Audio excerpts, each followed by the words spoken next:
She told me, delete every woman in your life if you truly love me.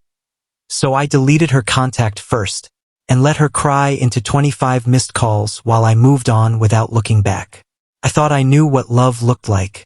I believed that love meant trusting someone, laughing together, growing stronger as a team, and feeling safe no matter what. For a long time, that's what I thought I had with my fiancée. We had been together for 3 years and were engaged for 6 months. To everyone on the outside, our relationship seemed perfect. She was beautiful, confident, and full of life. People often said we were a dream couple. But behind closed doors, things weren't so perfect. There were small things that didn't feel right, moments that left me confused and drained, but I kept telling myself that every relationship had its problems, that this was normal. In the beginning, she was sweet, supportive, and always had my back. She used to say that I was her whole world, that she trusted me more than anyone. I believed her, but slowly, over time, that trust she spoke of turned into demands. Little by little, she began questioning my female friends. At first, it was subtle. A strange look when I mentioned a female colleague. A sharp tone when I replied to a friend's message. Then it turned into full arguments. She'd say things like, "Why do you even need female friends? You have me." And I'd try to explain that these were people I'd known long before her. Friends who meant nothing more than that. But she never wanted to hear it. I didn't realize I was being controlled until much later.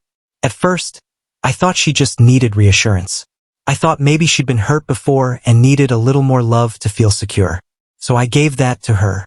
I reassured her. I even started changing the way I talked, avoiding certain names, keeping conversations brief so she wouldn't get upset.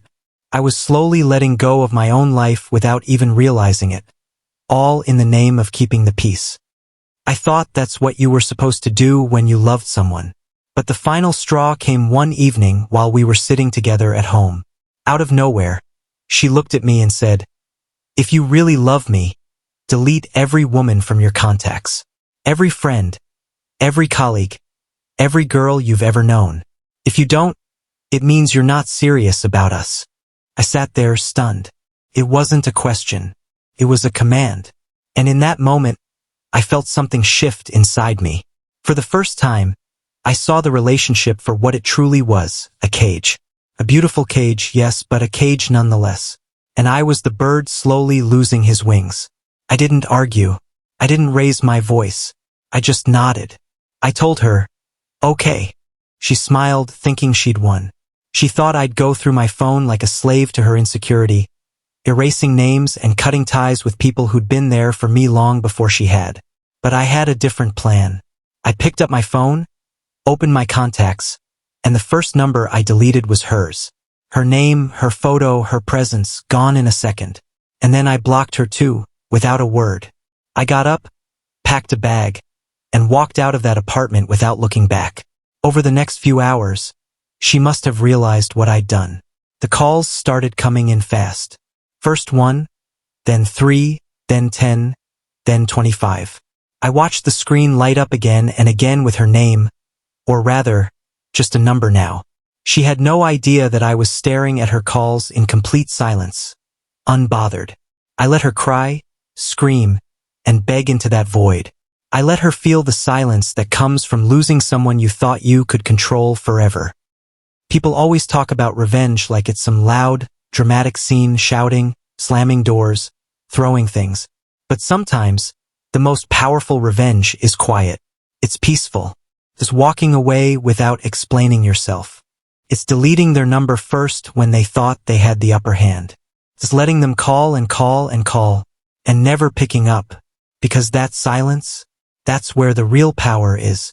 I spent that night at a friend's place. Someone who had always supported me, even when I'd pushed people away because my fiancé didn't feel comfortable. Sitting there, surrounded by people who truly cared for me, I felt a strange mix of sadness and freedom. I was mourning what I thought we had, but also breathing in air that felt fresh for the first time in years. No one was controlling me anymore. No one was watching my phone, my words, my movements. I was finally free. She tried everything over the next few days: emails, social media, messages from mutual friends. She claimed she was sorry, that she'd just been insecure, that she'd work on herself. But it was too late. She had shown me who she really was, and I was done pretending I didn't see it. I didn't hate her. I didn't even wish her bad. But I was never going back. Because sometimes the best thing you can do for yourself is walk away from someone who makes you feel like love is a test you have to pass over and over. I still think about her sometimes. Not because I miss her, but because I learned something valuable through that experience. I learned that real love doesn't come with conditions. It doesn't ask you to erase who you are or who you care about. Real love accepts, supports, and grows with you. It doesn't try to shrink you into a smaller version of yourself. And if anyone ever tries to make you choose between them and your freedom, I hope you choose freedom. I hope you choose yourself. Because the moment I deleted her number first, that's when I finally found peace. And as I sat there that night, phone silent, heart steady, I realized something that should have been obvious from the start. Love should never feel like a cage. It shouldn't come with chains, conditions, or ultimatums. It should be built on respect, not control.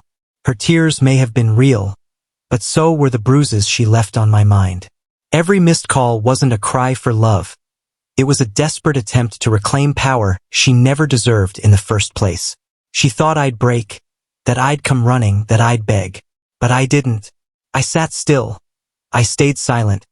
And for the first time in a long time, I felt free. She never got closure. And honestly, I think that's the best revenge I could have given her. Because closure means I owe her an explanation. But I don't. She made her rules, played her game, and lost. Now she lives in the silence she tried to drown me in. I didn't yell. I didn't fight. I just deleted her number and let the quiet do all the talking. That's what hurt her most. Not the anger, not the words, but the absolute peace of my goodbye. So to anyone out there who's being controlled in the name of love, don't wait for the chains to tighten.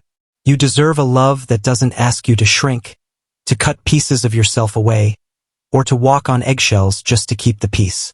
Walk away. Reclaim your silence. Reclaim your power. And if they ever try to reach you again with 25 missed calls, let the phone keep ringing. Because some goodbyes don't deserve a response. Just a full, free life without them.